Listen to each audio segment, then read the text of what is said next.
Staying focused for Jesus. Staying focused for Jesus.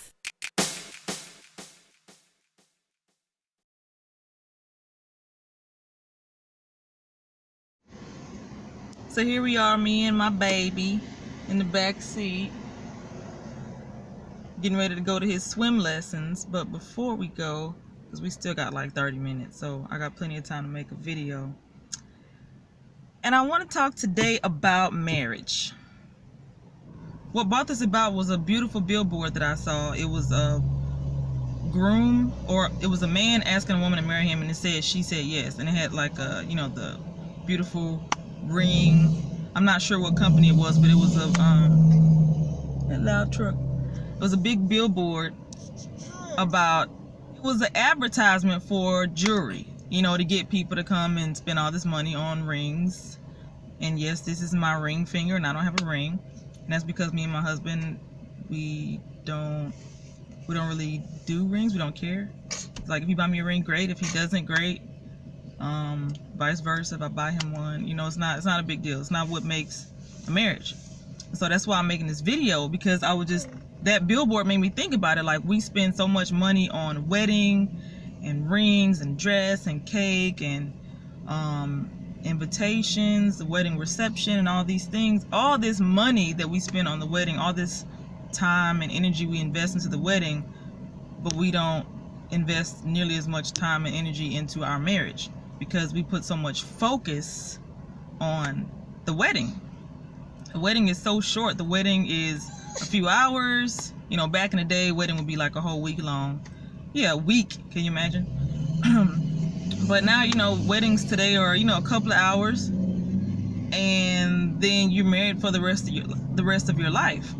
So I'm just thinking about that, and I was thinking about my marriage. I was thinking, my marriage is better than my wedding. People always gotta be driving up when I'm trying to record. So I was thinking, my marriage is better than my wedding. And are they gonna go? Yes, they left. Okay.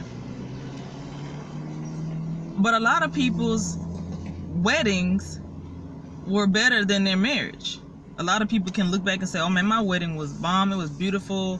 Everybody that I love was there. We had a good old time.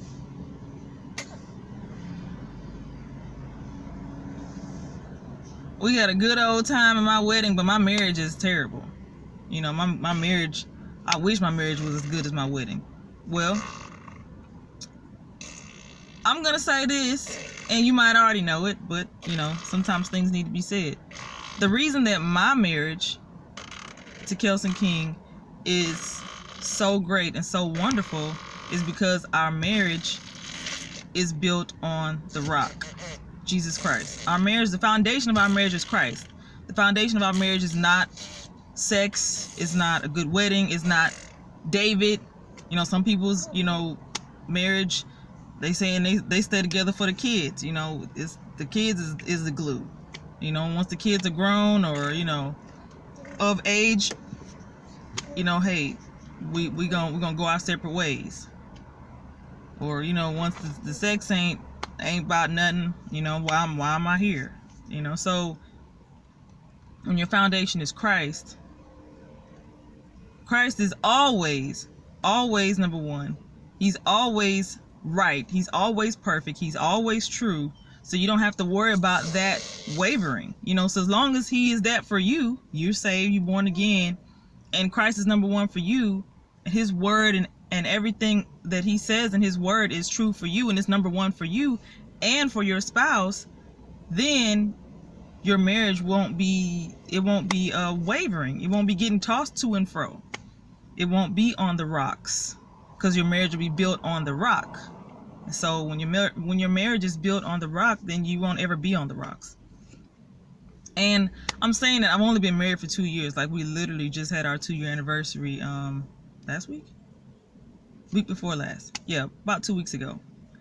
And so we kind of still are newlyweds. You know, 2 years is not long, but in these 2 years, it has been awesome. I mean, of course we've had our days where we want to, smack each other, but we haven't had any days where we want to walk out and say that's it. I can honestly say I have not had one single day where I was like, you know what, divorce just sounds like a good thing right now. I never have. And he has admitted to me that he hasn't either. So we both can say that our marriage has not been on the rocks. It's been very good, regardless of David, because when we got married, we weren't pregnant. We didn't get pregnant until after we were married. Some people already have kids, or they already pregnant, and they decide, okay, well, since we're pregnant, let's go ahead and get married. Or we have kids, so let's go ahead and get married. So we didn't have that. That wasn't our reason for getting married. Our reason for getting married was because we love each other and we wanted to serve the Lord together. And that pretty much was it. And of course, so we wouldn't have to be worried about fornication, because when you're single and you have sexual lust or feelings towards another person, it's hard to not cross those lines. It's hard to stay pure and celibate or practice abstinence, however you want to put it. It's hard to do that for the rest of your life. There's some people that have that gift. I don't have that gift. My husband doesn't have that gift. So it was better for us, and we talked about it, it's better for us to get married than to be struggling with the temptation of fornication. It's easier that way. So we did. Love was our reason. Wanting to serve Christ together was our reason, and so we wouldn't have to worry about fornication.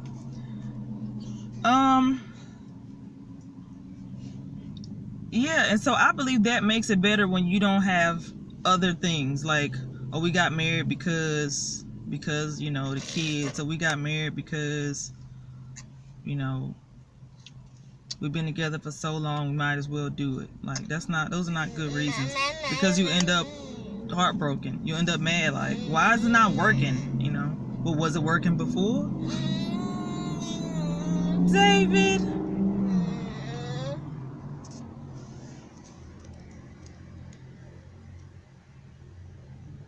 Why you being quiet? Why you smiling? Yeah. I'm gonna turn the car back on because it's hot. But I do want to say something about that. People who've been together for a long time, 5, 10 years, whatever, and you still haven't got married. Now, I do believe that you shouldn't marry somebody just because y'all been together forever, especially if that's not the one that the Lord said is your spouse. But if you're not going to marry that person, then you need to move on. You need to pack your things. Don't be shacking up. Don't be sleeping together. You need to get on with your life without that person. Because if that man has not asked you to marry him, and it's been 5 years, or it's been 10 years, and y'all got kids, or you don't have kids together, whatever the situation is, y'all been together for a long time and you're not married, then he's playing games with you. He's like trying to have his cake and eat it too. And then that means you're living in perpetual fornication. You've been in fornication with this person for years, and you're not gonna have an excuse when you stand before the Lord, and the Lord is like, why didn't you get married? What you gonna say? Because he didn't ask me, because he didn't want to marry me, because he wasn't ready yet, so I was trying to give him time. Or vice versa, because I didn't want to marry him because I wasn't ready yet, because I need some time. Either way, those answers are not going to work. So if you've been fornicating, shacking up, whatever, for 5, 10, 15 years with this guy, and he hasn't asked you to marry him, David, hush. Then you need to move on. And if it's hard to do, ask the Lord. Say, Lord, I'm wasting my time with this man. I need to move on, and I need your help. And the Lord will help you.